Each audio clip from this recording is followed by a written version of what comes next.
حضور اس کے بعد سوال ہے جناب نصیر احمد صاحب جو نیو ہم سے تشریف لائے ہیں.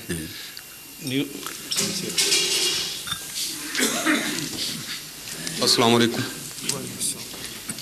وعلیکم السلام ورحمۃ اللہ وبرکاتہ. سر میرا سوال ہے قرآن شریف میں کون سی جگہ لکھا ہے کہ شادی کے جوڑے آسمانوں پر بنتے ہیں؟ کون سی جگہ لکھا ہے؟ میں نے تو نہیں پڑھا. جی میں نے پڑھا ہی نہیں تو مجھے پتہ کہاں لکھا ہوا ہے. نہیں آپ روشنی ڈالیں نا اس پہ. جی روشنی ڈالیں نا آپ اس پہ. میں بتا رہا ہوں میں نے قرآن کریم سینکڑوں دفعہ پڑھا ہے جی اور یہاں کہیں نہیں لکھا ہوا کہ آسمان پہ جوڑے بنتے ہیں. کہیں نہیں لکھا ہوا. مولوی جس نے بتایا اس سے پوچھیں. قرآن شریف میں نہیں لکھا؟ نا لکھا ہے. بتائیں 19 پارے میں لکھا ہے. کیا ہے لکھا بتائیں. کہ وہی ہے خدا جس نے انسان کے رشتے اور سسرال مقرر کیے. کہیں نہیں. نکال کے دکھائیں. میں چیلنج کرتا ہوں. کہیں نہیں لکھا ہوا.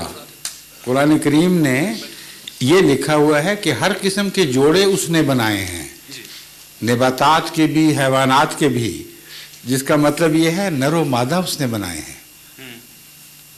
فلاں کا رشتہ فلاں سے ہوگا اس کا اشارتاً بھی ذکر نہیں قرآن کریم میں. یہ کسی مولوی نے اپنے دل کی بات قرآن کی طرف منسوب کر کے آپ کو سکھا دی ہے. آپ نے جو پڑھا ہے میں بتا جو رہا ہوں. کتنی دفعہ قرآن پڑھا ہے آپ نے؟ جی کتنی دفعہ پڑھا ہے؟ 2 دفعہ. 2 دفعہ. ترجمہ آتا جی ہے؟ کوئی آیت میں پڑھوں اس کا ترجمہ کر دیں گے؟ جو میں نے ترجمہ پڑھا نا وہ میں آپ سے وہ پوچھ رہا ہوں کہ میری بات گزارش سنیں. میں قرآن کے کریم کی کوئی آیت پڑھ دوں تو اس کا ترجمہ کر دیں گے؟ سارا تو نہیں مجھے زبانی یاد. سارا نہیں, کوئی بھی نہیں یاد. میں دیانتداری سے بتا رہا ہوں آپ کو. آپ جب کہتے ہیں ترجمہ پڑھا ہے تو آپ کی مراد یہ ہے کہ کتاب ایسا قرآن کریم جس کے ساتھ ترجمہ لکھا ہوا تھا جی وہ دیکھ دیکھ کر پڑھا ہے. ٹھیک ہے نا؟ یہی بات ہے نا؟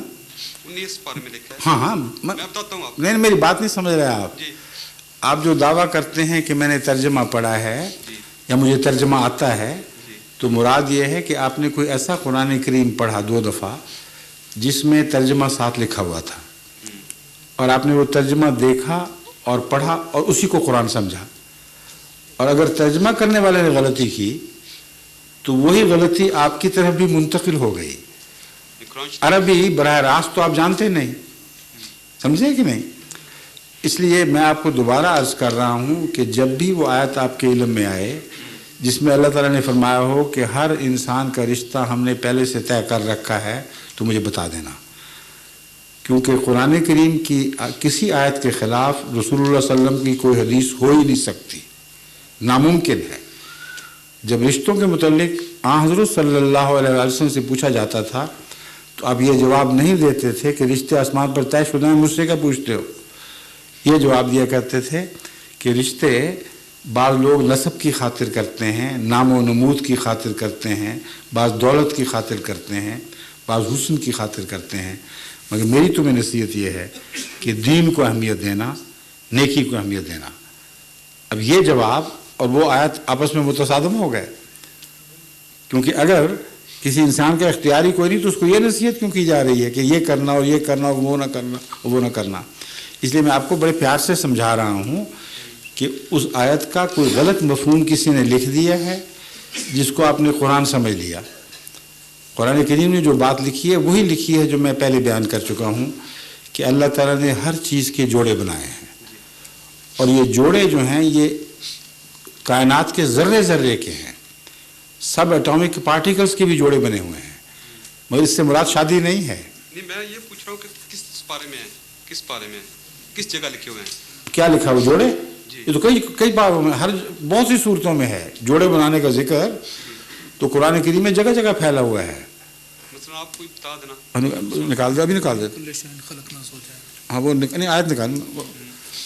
یہ آیت جو پڑھ رہے ہیں من کل شیء خلقنا زوجین ہے, یہ مضمون صرف اس آیت میں نہیں بہت جگہ پھیلا ہوا ہے. قرآن کریم بار بار ذکر فرماتا ہے کہ ہم نے تمہیں جوڑا جوڑا پیدا کیا, ہر چیز کا جوڑا پیدا کیا. تو مراد میاں بیوی نہیں ہے یہاں, مراد ہے میل اور فیمیل, نر اور مادہ, یا ایک قسم اور دوسری قسم. جیسے بجلی کا جوڑا ہے مثبت منفی, پازیٹیو نیگیٹو, اسی طرح نیوٹران ہیں ان کے اندر پھر جوڑے بنے ہوئے ہیں, نیوٹرینو ہے اینٹی نیوٹرینو ہے,